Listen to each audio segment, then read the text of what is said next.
noite. Está no ar o JN Saúde. Hoje vamos falar de um tema de extrema importância: o papel do cirurgião dentista na identificação e notificação de maus-tratos em crianças. No Brasil, milhares de crianças são vítimas de violência e abuso. A violência pode se manifestar de diversas formas, entre elas a negligência, o abuso físico, sexual e também o psicológico. Desde 2011, o Ministério da Saúde tornou obrigatória a notificação de casos de violência contra crianças e adolescentes. Isso significa que você, cirurgião dentista, tem a obrigação e o dever de notificar qualquer caso e suspeito. A violência pode se manifestar de diversas formas, entre elas a negligência, o abuso físico, sexual e também o psicológico. Desde 2011, o Ministério da Saúde tornou obrigatório a notificação de qualquer violência contra crianças e adolescentes em até 24 horas. Isso significa que todo profissional da saúde, inclusive você, cirurgião dentista, tem o dever de comunicar os casos. Para o Estatuto da Criança e do Adolescente, o ECA, as principais formas de violência são a negligência, que caracteriza-se pela omissão do responsável pelas necessidades básicas da criança ou do adolescente.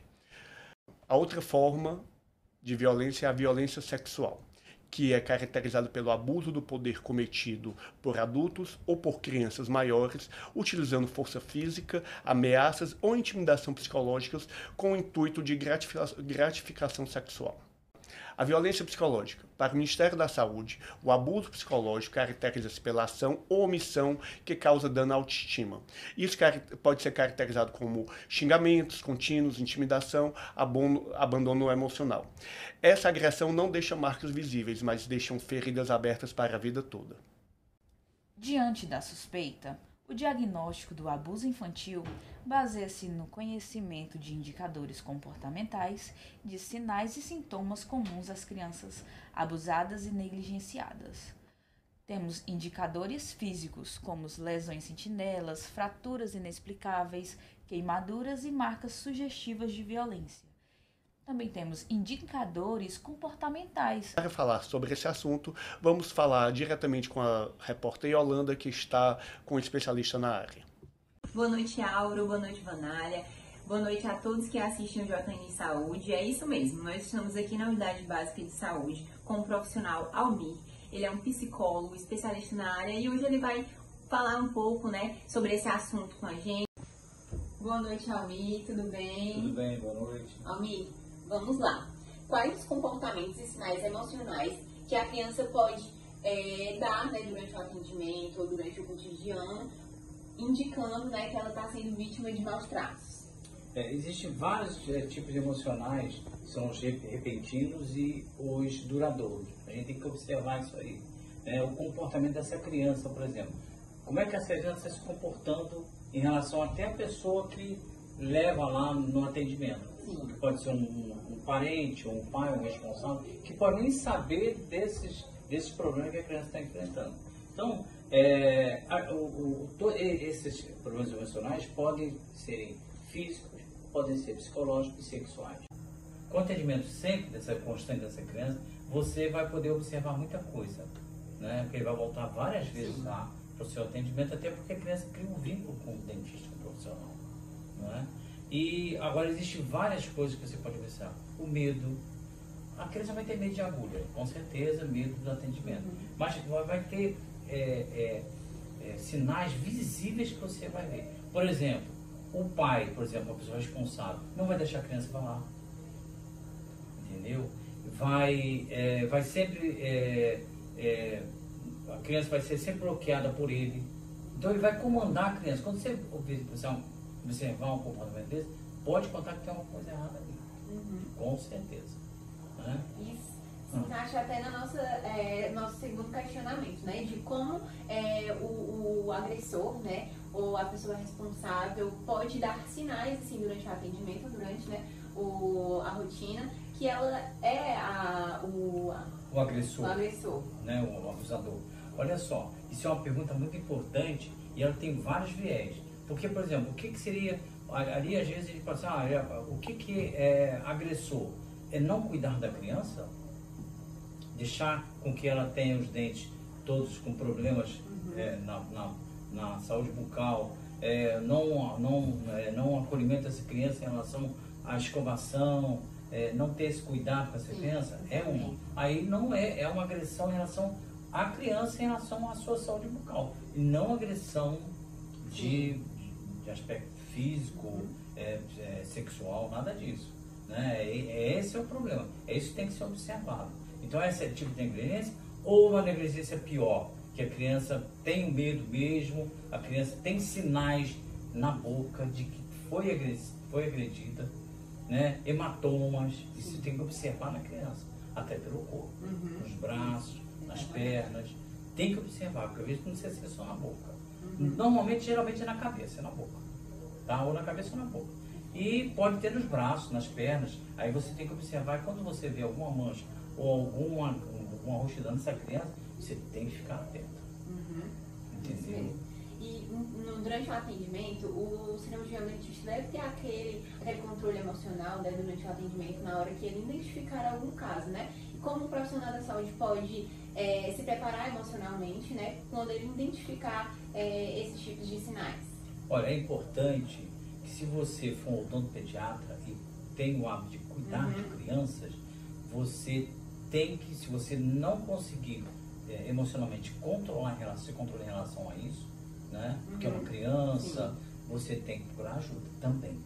Não é só a criança, você tem que estar bem para poder cuidar dessas crianças e até procurar cursos, procurar rodas de conversa em relação a isso, procurar outros profissionais que trabalham também na área, na área infantil, para ver qual é o procedimento.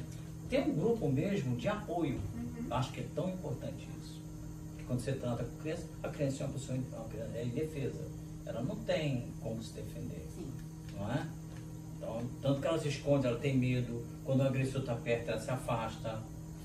Entendeu? São sinais que ela vai apresentando, né? Exatamente. E quais os impactos assim, psicológicos, emocionais e até comportamentais que a criança pode ter a longo prazo, a curto prazo, né, devido a essas agressões e a esses traumas, né, emocionais que ela vai adquirindo durante esse tempo de violência? Olha, a curto prazo é o medo, baixa estima, não querer comer, o aprendizado, cair no colégio, que é importante também o colégio, sabe?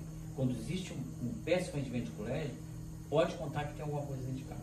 A criança está sendo abusada, certo? Ou agredida de alguma forma, né? Então, e a longo prazo, isso é muito importante, ela tem que ser tratada. Por quê?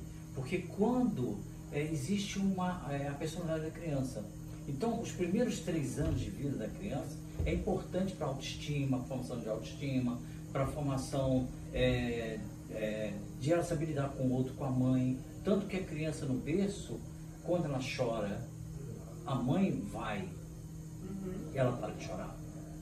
E a mãe sai, ela volta a chorar. Então ela sabe que toda vez que ela chorar, a mãe vai. Então ela já tem essa noção. Eu chorar, minha mãe vai. Tanto que a criança vai parando, vai chegar um ponto que ela não vai chorar mais.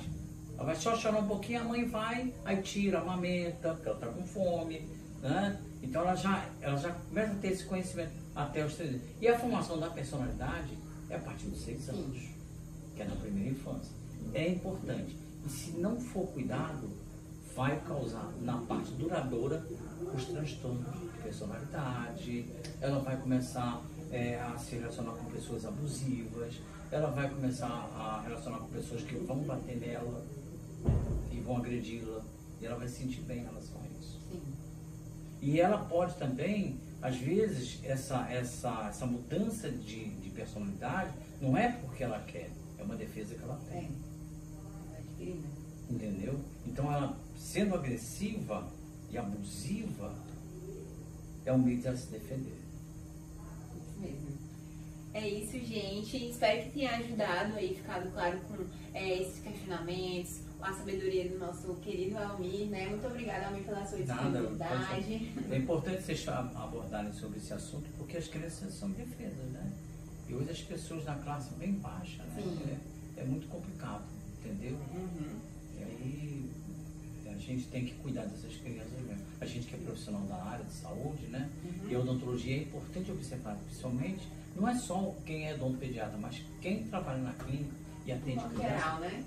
tem que ter esse conhecimento. É verdade. E aí, por isso que eu falei, na hora, o que eu tenho que fazer? Eu tenho que buscar conhecimento com outros profissionais, sabe, orientação, para vocês terem essa expertise de observar como é que essa criança chega. É importante que você tenha que observar, desde que ela chega dentro do teu consultório ou na clínica até a cadeira. Isso aí. É isso aí, gente. De volta ao estúdio, né, com a Álvaro, a Vanália. Muito obrigada, gente. Obrigado, Yolanda, e agradeço ao profissional pela entrevista. Que a suspeita de violência, tanto o exame extraoral quanto o intraoral devem ser realizados de forma cuidadosa e abrangente, com o objetivo de coletar o máximo de informações possíveis. Isso é essencial para um diagnóstico correto e a identificação de sinais de abuso. Tamanho, aparência e registro de imagem e radiografia. Juntando todos esses indícios, o cirurgião dentista tem o dever legal e a obrigação de denunciar o conselho tutelar, tendo seu sigilo garantido. Álvaro, acabei de receber uma notícia que iremos entrar ao vivo com o repórter Nestor na unidade básica de saúde com especialista em estomatologia. Boa noite, Vanália. Boa noite, Álvaro. É isso mesmo. Estamos aqui em unidade básica de saúde, onde vamos entrevistar a doutora Tâmara, especialista na área de estomatologia. Ela vai falar um pouco sobre os sinais, né, que os pais e até mesmo você, cirurgião dentista, deve ficar atento. Boa noite, Tâmara. Boa noite, Nestor. Tâmara, quais são os sinais que o cirurgião dentista e os pais devem ficar atento na cavidade oral da criança? Sinais de infecção, né, na cavidade oral, principalmente com o aparecimento de lesões de superfície papilar. Então, aquelas lesões de projeções alongadas, né? Ou então de projeções que não são tão alongadas assim, projeções mais curtas, lesões únicas ou então lesões múltiplas, né? Com esse aspecto. Úlceras que não doem na cavidade oral, principalmente em região ali do palato, tá? Na língua, certo? São lesões que a gente precisa estar atento, porque realmente são lesões que têm uma característica muito patognomônica de infecções virais. Sim. E como o cirurgião dentista consegue diferenciar uma infecção fúngica de uma IST? Geralmente as infecções fúngicas, elas são lesões que são removíveis à raspagem, né? Então a gente vai ver ali uma placa branca, né? Onde a gente pode colocar, embeber uma gaze no soro fisiológico, envolver um palito, né? Um palito de madeira e esfregar em cima dessa lesão. Geralmente essa lesão vai se destacar, né? Essa parte branca vai se destacar. Então ela é uma lesão mais em forma de placa mesmo, né? Ou então múltiplas pequenas pápulas avermelhadas, né? Que é o famoso sapinho, certo? Isso aí também é bem característico de infecção fúngica em criança. E geralmente elas remetem a uma imunidade mais baixa da criança, que é muito comum, porque a criança está ali no estágio ainda de desenvolvimento do sistema imunológico. Então é bem comum a gente ter ali na primeira infância ali essas alterações. No entanto, essas outras lesões sexualmente transmissíveis, elas não têm essa característica. Então, são lesões que têm esses crescimentos, essas projeções, ou mais alongadas, ou não tão alongadas assim, né? Ou então ter essas úlceras, na hora que a gente passa essa espátula, ela não vai sair. Então, não tem como a gente confundir. Certo. Você consegue citar alguns exemplos de infecções ISTs que o cirurgião dentista, ao ver, consegue reconhecer de imediato? Sim, as lesões por HPV, elas são caracteristicamente, né? Elas apresentam caracteristicamente essa forma papilar, né? Que são essas lesões que têm essas formas de dedos, que têm essas superfícies mais alongadas, né? Que é principalmente ali o condiloma acuminado. Geralmente elas são lesões múltiplas, tá? Então a criança ela tem não somente na boca no estado solitário, mas geralmente ela está lá na boca, mas está em outras localizações, na cavidade oral também, tá? Que é bem característica da lesão do HPV. A sífilis também, né, que pode acontecer na criança. A sífilis ela tem 2 estágios, né? Um estágio primário da doença, que é o cancro, né? Que ela vai acontecer ali que é a penetração lá do treponema pálido, na região da cavidade oral. Então vai surgir uma úlcera que não dói, tá? Depois essa úlcera vai desaparecer e começa, depois de 10 a 90 dias, vai começar os sinais sistêmicos. Então, uma criança vai começar a sentir manchas no corpo, febre, tá? Os linfonodos aumentados, né? Que é o estágio secundário da doença. Medidas preventivas que os pais e até mesmo o cirurgião dentista devem ter nesse momento, caso encontre algo diferente ou anormal na cavidade da criança? Bom, o cirurgião dentista ele tem que ter muita cautela nesse momento, né? Porque é um diagnóstico ali para os pais que vai ser um baque muito grande, né? E as estatísticas mostram que as crianças, geralmente, que são abusadas, são por membros ali, né, próximos a ela, de convívio próximo a ela, né? Então, a estatística mostra isso. Então, o cirurgião dentista tem que dar essa notícia para os pais. É uma forma muito difícil de falar, né? Para eles entenderem ali, né? E ele tem por obrigação fazer a notificação, né? Então, o cirurgião dentista vai ter que fazer a notificação diretamente com o conselho tutelar. Existe, se for no posto de saúde, existe um protocolo de andamento dessa notificação internamente lá no posto de saúde. E os pais, eles devem fazer, para ficar atento em relação a isso, eles devem fazer a busca ativa dessas lesões, ou seja, escovar ali os dentes dos filhos, né? Na hora da escovação, ficar atento, né, para qualquer manifestação que apareça, né, na cavidade oral dessa criança, né? E não somente ali na cavidade oral, mas também em outras partes do corpo da criança também, né? Tá? Obrigado, viu, Tamara, pela Obrigada. ótima explicação. E voltamos agora com o JN Saúde. Omissão é grave. Além de infração ética, pode configurar crime previsto no Código Penal e no Estatuto da Criança e do Adolescente. Acima de tudo, pode custar a vida ou o futuro de uma criança. Proteger a infância é a responsabilidade de todos. O silêncio pode ser tão nocivo quanto a violência. Se você é suspeita de maus tratos, denuncie. Diz que Sim. sem. O JN Saúde fica por aqui. Uma boa noite.